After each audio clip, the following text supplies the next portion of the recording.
یہ کس نے ہم سے لہو کا خراج پھر مانگا، ابھی تو سوئے تھے مقتل کو سرخرو کر کے۔ 6 سپٹمبر 1965 پاکستان کی ہسٹری کے عظیم ترین دنوں میں سے ایک دن۔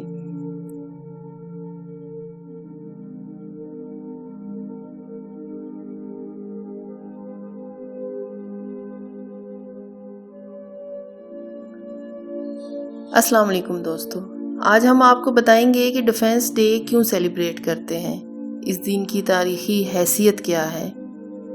یہی ہمارا آج کا موضوع ہے۔ پاکستان اللہ تعالیٰ کی لازوال رحمتوں میں سے ایک ہے جو آزاد ریاست کی صورت میں ہمیں ملا۔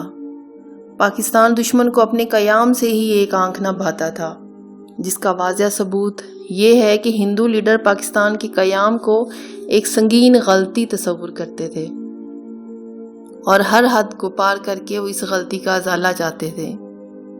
ہندوؤں نے اسی سوچ کے پیش نظر کشمیر پر قبضہ کر رکھا تھا۔ یوں ہندوؤں کا تعصب روز بروز بڑھتا چلا جا رہا تھا اور ایک ناسور کی شکل اختیار کر چکا تھا۔ وہ گاہے بگاہے پاکستان کی سرحدوں پر جھڑپیں کرنے سے بھی گریز نہیں کرتا۔ پاکستان کی فوج تعداد میں چونکہ کم ہوتی ہے اور اس کا مقصد دفاع ہوتا ہے نہ کہ جارحیت، 1965 میں بھی پاکستانی فوج کی نفری بھارت کے مقابلے میں انتہائی کم تھی اور دشمن 5 گنا مقابلے میں بڑا تھا۔ 4 ستمبر 1965 کو پاکستانی فوج کے commander in chief general Muhammad Musa Khan all India radio کی نشریات سن رہے تھے۔ اس وقت ان کے پاس بھارت کا نقطہ نظر جاننے کا صرف یہی ایک ذریعہ تھا۔ وہ جیسے جیسے نشریات سنتے جا رہے تھے وہ چکنا ہوتے جا رہے تھے۔ اناؤنسر ریڈیو پر کہہ رہا تھا، بھارتی پردھان منتری نے لوک سبھا کو بتایا ہے کہ پاکستانی فوج سیالکوٹ کی طرف بڑھ رہی ہے۔ سامعین، آپ ایک بڑی خبر کے لیے تیار رہیں۔ اس خبر کے بعد جنرل موسیٰ نے فوراً GHQ رابطہ کیا اور بھارتی عزائم سے آگاہ کیا۔ یوں GHQ سے 4 ستمبر کو ایک حکم نامہ جاری ہوا جس میں کہا گیا کہ انٹیلیجنس رپورٹس کے مطابق بھارت نے مشرقی اور مغربی دونوں طرف فوجیں بھیج دی ہیں، اس لیے تمام فورسز کو حکم دیا جاتا ہے کہ وہ اپنی اپنی پوزیشنز سنبھال لیں۔ یہ حکم نامہ لاہور کی حفاظت کرنے والے 10ویں ڈویژن کے سربراہ میجر جنرل سرفراز کے لیے بالکل بھی غیر متوقع نہ تھا۔ وہ پہلے ہی سے ہائی کمانڈ کو خطرے سے آگاہ کرتے ہوئے فوج کو سرحد پر بھیجنے کا مطالبہ کر رہے تھے۔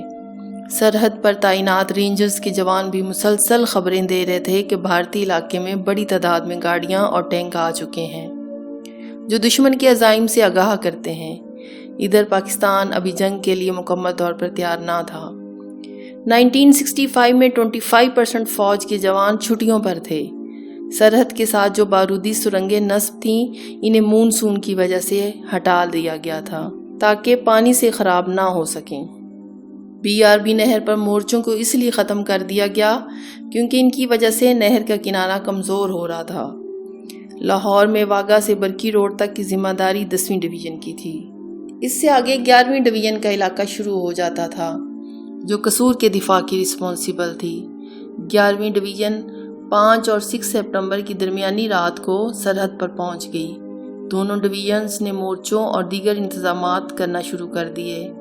یہ کام شروع ہوا ہی تھا کہ بھارت نے رات 3:30 پر لاہور پر حملہ کر دیا۔ بھارتی فوج نے ٹینکوں کی مدد سے 3 مقامات پر سرحد پار کی تھی۔ بھارت کی 15 انفینٹری ڈویژن واگا بارڈر اور 7ویں ڈویژن برکی اور صرف 2 گھنٹوں کے بعد 4 ماؤنٹین ڈویژن نے قصور پر حملہ کر دیا۔ جیسے ہی بھارتی فوج لاہور کی طرف بڑھی، سرحد کے ساتھ تعینات پاک فضائیہ کی ایک موبائل آبزرور یونٹ نے اسے دیکھ لیا اور اپنے ہیڈ کوارٹر کو الرٹ کر دیا۔ یہ اطلاع جلد ہی ایئر کمانڈر اختر تک پہنچا دی گئی جو آرمی چیف نور خان کی غیر موجودگی میں آپریشن انچارج تھے۔ انہوں نے صدر ایوب خان کو ٹیلی فون کر کے بتایا کہ دشمن نے لاہور پر حملہ کر دیا ہے۔ صدر نے فوری طور پر کمانڈر ان چیف جنرل موسیٰ کو کال کر کے حملے کی اطلاع دی۔ ناظرین، اب جنگ کا باقاعدہ آغاز ہو چکا تھا۔ جنرل ایوب خان ریڈیو پاکستان پر ان الفاظ کے ساتھ قوم سے مخاطب ہوئے، میرے عزیز ہم وطنوں، السلام علیکم۔